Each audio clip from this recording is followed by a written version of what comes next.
Imagine a world where a single word could change everything, where a miracle comes from the last place you'd expect. This is a story of silence, courage, and an unlikely hero. Welcome to Whisper Fable. A millionaire spent millions trying to cure his mute daughter.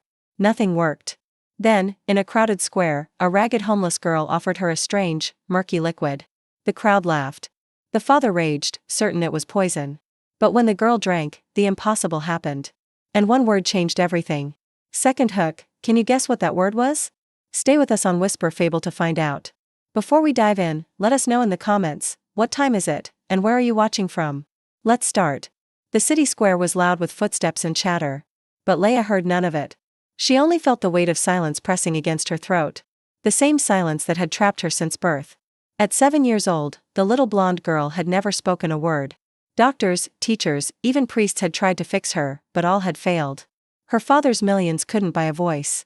She stood by a fountain, blue vest kneed over her checkered blouse, her pale hair catching the light. Her eyes followed the crowd, curious, but she stayed quiet, always quiet. Then a shadow approached. It was a girl, not much older, but worlds apart. Her skin was smeared with dirt, her gray shirt clinging to a small frame. Her braids were tied with a faded pink string, her hands rough from begging and scavenging. Her name was Maya, though no one in the city ever cared enough to ask. To them, she was just another stain on the pavement. Maya stopped a few feet away, clutching a battered plastic bottle to her chest. Inside sloshed a liquid that didn't look right. Murky, pale brown, with tiny specks floating. It wasn't water. It wasn't juice. It looked wrong. Still, Maya's eyes locked on Laya. You're thirsty, aren't you? Laya blinked. Her throat ached, dry as dust. She swallowed hard but couldn't answer. Maya stepped closer, lowering her voice. I saw you. You keep touching your throat like it hurts. I know that look. I've seen it before. She extended the bottle with both hands. Drink this. Just a little. It might help. Laya froze. Her father's warnings echoed in her mind. Don't take anything from strangers, especially not from the streets. But she couldn't tear her eyes away from the bottle. Maya pushed it closer, her tone sharper now, almost desperate. Don't look at me like I'm crazy. I know what this is. My grandma, before she died, she made it for me. She said it had power. It's the only thing I kept after she was gone. Laya's small hands twitched at her sides. Her lips parted, but no sound came. You can't talk, can you? Maya whispered, her eyes narrowing. That's why you stare but never answer. You're trapped just like me. They don't hear you either. Her words hit like stones. Laya's chest rose fast, as if someone had just read her secret out loud. Maya shoved the bottle forward again. Then drink. What do you have to lose? A couple in fancy clothes passed by, sneering. Disgusting. Feeding her garbage, the man muttered. The woman tugged his arm, not even glancing back. Maya's face burned, but she didn't lower the bottle. See, that's what they think of me. Dirt, trash. But this, she shook the bottle slightly, this is all I have. And I swear it's not poison. It's what kept me alive when I had nothing. Laya stared into Maya's eyes. They weren't lying eyes. They were raw, desperate, begging to be trusted. With trembling fingers, Laya reached out. She wrapped her pale hand around the bottle, feeling its sticky surface. Maya guided it to her lips. Small sip, Maya warned, her voice firm. Don't be greedy. Just let it touch your throat. Laya tilted the bottle. The liquid hit her tongue. Strange, earthy, bitter, nothing like anything she'd ever tasted. She gagged, coughing, her eyes watering. Slow, Maya cried, snatching it back. Don't spit it out. Let it sit. That's how it works. Laya coughed again, clutching her throat. But she didn't spit it out. She swallowed. Her eyes widened at the sensation, something warm spreading down, tingling, unfamiliar. Maya's face softened with a flicker of hope. Good. That's it. You'll see. Maybe it'll do for you what it did for me. Laya frowned, tilting her head. I was sick once, Maya explained quickly, her voice trembling. Couldn't even breathe right. Grandma made this and forced me to drink it. Next morning, I was fine. Doctors had given up, but she knew. She called it a gift. Laya clutched the bottle tighter.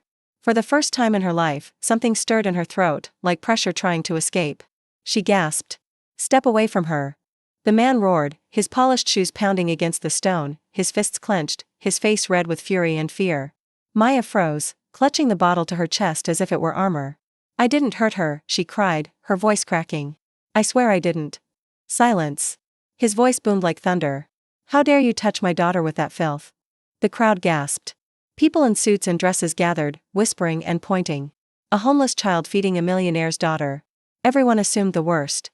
Laya stood trembling between them, her small hand still pressed to her throat. Her eyes darted from Maya to her father, torn between the only man who had ever protected her and the only girl who had dared to offer her something no one else could. She was thirsty, Maya shouted, desperation making her bold. I saw her. She couldn't ask. She couldn't say it, but I knew. I gave her what my grandma gave me. I only wanted to help. The father's face twisted in rage. He reached for his daughter, pulling her behind him protectively. Do you realize who she is? Do you realize what you've done? She could be poisoned. Maya's lip quivered, but she didn't look away. No, she's not poisoned. Look at her.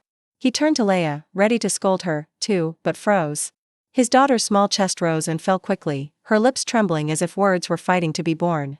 She opened her mouth, and a faint, broken sound spilled out. Pa! The crowd gasped. The man staggered back, his heart slamming against his ribs. For 7 years, he had prayed, begged, paid doctors millions, and not a single word had come.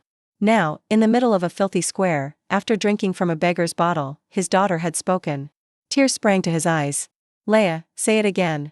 Laya pressed her hand to her throat, eyes wide with fear and wonder. Pa! Pa! The word cracked, raw, but real. The father's knees nearly buckled. He caught her in his arms, holding her close, sobbing. For years, he had only dreamed of hearing her call him by name. Now it was here. Miraculous. Impossible. Maya stepped forward cautiously, her hand still trembling. I told you it wasn't poison. It was all I had left from my grandma. She said it could heal what no doctor could. The man turned, his tears quickly hardening into suspicion. You expect me to believe this? That a ragged girl with a dirty bottle could give me what the finest hospitals in the world couldn't? The crowd buzzed, half in awe, half in doubt. Maya's eyes glistened. Believe what you want. I didn't ask for your trust. I just gave her what I had. She found her voice. That's all that matters. Murmurs rose. It's a miracle, someone whispered. That child spoke. No, it's dangerous, another argued. Who knows what's in that bottle? The father's hand shook as he cradled his daughter. He wanted to rage, to call guards, to sweep this filthy child away from his world forever. But his daughter's small voice broke through his fury again.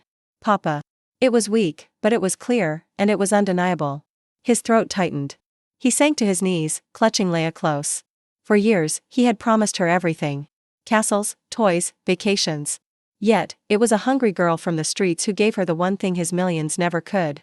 Maya stood a step away, her thin blanket shirt fluttering in the breeze, her expression torn between pride and fear.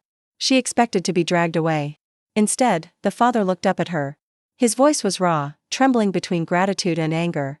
Why? Why would you give this to her? Maya's answer was simple. Because I know what it feels like to be voiceless, and I wouldn't wish that on anyone. The crowd went silent. The words cut deeper than any insult. The father closed his eyes. His pride fought him, but the truth pressed harder. He opened them again, tears streaking his face. You saved her. Maya's lips parted. She didn't expect those words. Not from him. He pulled a silk handkerchief from his pocket, pressing it into her hand. It isn't enough. Nothing I give you will ever repay this. But you will never go hungry again. Not after today. Maya clutched the cloth, stunned. For the first time in years, someone wasn't treating her like trash. Laya reached out from her father's arms, her tiny fingers brushing Maya's dirt-streaked hand. She smiled, her lips moving around a word she had never spoken before. Friend. Maya's eyes filled with tears. The crowd gasped again, but no one dared laugh this time. The millionaire had money, power, and influence. But it was a homeless girl with a mysterious liquid who gave his daughter her first voice. And nothing, not his rage, not his pride, not society's judgment, could erase that truth. If this story touched you, please like, share, and subscribe to Whisper Fable for more powerful stories that remind us miracles can come from the most unexpected places. Tell us in the comments, would you have trusted the girl, or pulled your child away? Stay tuned for more on Whisper Fable.